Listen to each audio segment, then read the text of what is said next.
Mbi 34 persona, mes të cilëve 23 policia janë plagosur mbrëmjen e hënës gjatë protestave kundër njohjes së pavarësisë së Kosovës te Podgorica. Ministri i Brendshëm i Malitëzi, Jusuf Kallamperović, bëri të ditur për mediat se policia detyrua të ushtronte dhun ndaj protestuesve, të cilët tentuan të sulmojnë godinën e parlamentit.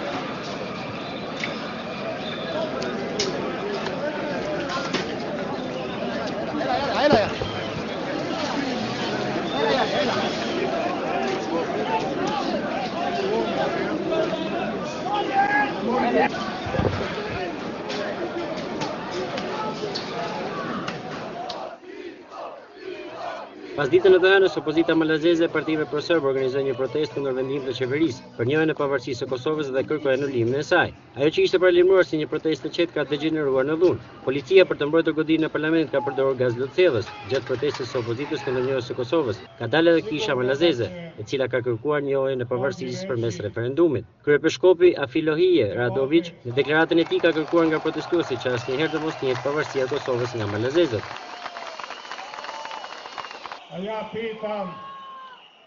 Qytetarët malazez asnjëherë nuk duhet njohin shtetin nazifashist të Kosovës të udhëhequr nga shqiptarët. Malizi nuk duhet rënditet për krah shtetit komunist të Tiranës dhe për krah atyre që bombarduan Serbinë dhe Malin e Zi. Interesi kombëtar duhet të jetë mbi gjithçka. Nga ana tjetër, deputetët radikal kanë kërkuar largimin e kryeministit Milo Đukanović dhe zgjedhjet e parakohshme. Ndërkaq, kryei i Partisë Popullore Serbe, SNS, Andrija Mandić, ka akuzuar Podgoricën zyrtare për tradhti kombëtare, që ka bërë duke njohur pavarësinë e Kosovës dhe ka kërkuar referendum ndaj qeverisë së Đukanovićit.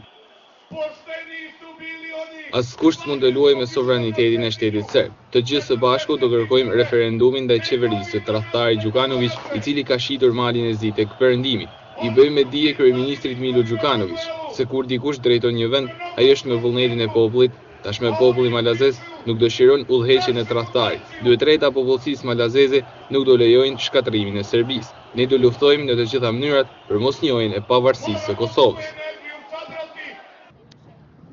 Situata pas protestës është paraqitur e qetë, ndërsa forcat e shumta të policisë po mbikëqyrën institucionet kryesore të vendit. 10.000 qytetarë nga Malizi u mblodhen pas ditën e të hënës të Podgoricës për të protestuar kundër vendimit të qeverisë malazeze për njohjen e Kosovës, e cila shpalli pavarësinë me 17 shkurt të këtij viti.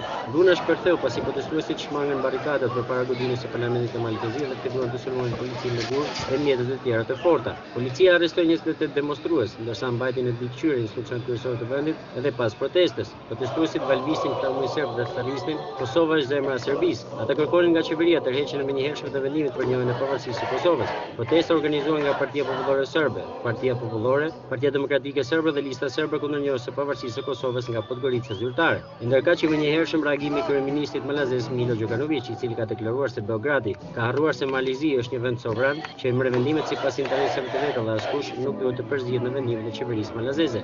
Gjithsesi duket se mitingu i të hënës, më shumë se sa deklaratat e dashurisë për në Serbi apo vaji për humbjen e Kosovës, kishte në fokus përpjekjet e dëshpëruara të pjesëmarrësve dhe liderëve të tyre politik për të fituar terren ndaj kundërshtarit politik Milo Đukanović. Ka dëgjuar në përleshje manifestimi i opozitës serbe në Podgoricë. Konkretisht janë thyer të gjithë xhamat e parlamentit të Podgoricës, ndërkohë forcat e shumta të policisë po përparuan me demonstruesit të cilët kërkojnë largimin e Milo Đukanović nga Podgorica pasi e kanë quajtur një tradhti kombëtare për të vënë një qenë nga Podgorica Elvis Nabolli.